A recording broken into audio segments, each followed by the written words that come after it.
Your Excellency, you are welcome to Oyo Alaafin. Your Excellency, the Deputy Governor of Oyo State. And tributes for the late Oba Lamidi Adeyemi, the Alaafin of Oyo, continue to pour in as royals, technocrats and politicians pay their condolences to the family of the late monarch. The Vice President, Professor Yemi Osinbajo, is the latest dignitary to visit the ancient town of Oyo to express his condolences to the family of the Alaafin. Professor Osinbajo described him as a national hero who was a true monarch in every sense of the word. I want to thank all of you for the warm reception, but most importantly, that we share the same legacy, the legacy of a great Nigerian, legacy of a great Yoruba man, but a man who served all his life doing what he believed best, the progress of his people and the progress of our nation. Kabiyesi impacted everyone and impacted even the president himself. And the president recalls the two occasions when he personally interacted with him in recent times. And he has the fondest memories of him. And also, he says that he believes that this is one of the most forthright men that he had ever met. So I bring you his condolence. But on my part, I want to say that Kabiyesi was in the mold of a philosopher king, a person, a king, a man of great intellect and depth.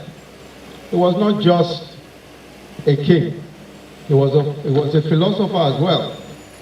As a matter of fact, one of the very important contributions that he made to the constitutional history of Nigeria and Africa is his assertion that concepts of the rule of law and separation of powers, which was made popular by the likes of Dicey and Montesquieu, was actually birthed by the system of government in Oyo State, the relationship between the Alaafin.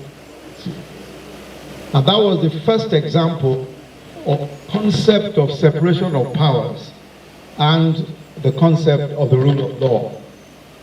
And his assertion was correct because Oyomesis preceded the likes of Dicey. The Oyo Kingdom and the system of government of the Oyo Kingdom preceded a lot of those who then made the concepts popular. I will admit personally my interactions with Kabiyesi and the disputes and contentions and conversations that we had on political history, on political economy, national processes, on restructuring, and the various other ideas and concepts that Kabiyesi made not just his business, but that he made popular in discourse. Many times when Kabiyesi spoke, he did not speak from just an opinion. His opinions were well researched, well thought through, and you could tell that he had argued with himself before arguing with you, because his opinions were always so well expressed, so well thought out and reasoned, that you had no choice but to come up with much better argument if you were even going to have any chance at all of participating effectively in the conversation. So Kabiyesi was the most erudite person. One of the things that you came away with every time that you met Kabiyesi is that this is one of the foremost intellectuals that our society has produced, but he has been tucked away by the monarchy. The monarchy has prevented him from being his true self, and his true self is actually a professor, not just a Kabiyesi, not just an Oba.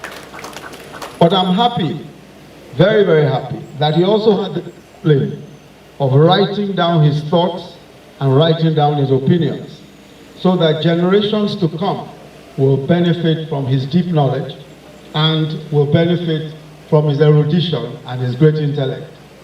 So today I only come to express again my condolence on behalf of President Muhammadu Buhari and the government and people of Nigeria to a great Nigerian, a great monarch, and one who was forthright, who spoke the truth always, and who believed not just in his people, but believed also in the unity of this great country. We will all miss him, and I pray that his memory will remain blessed.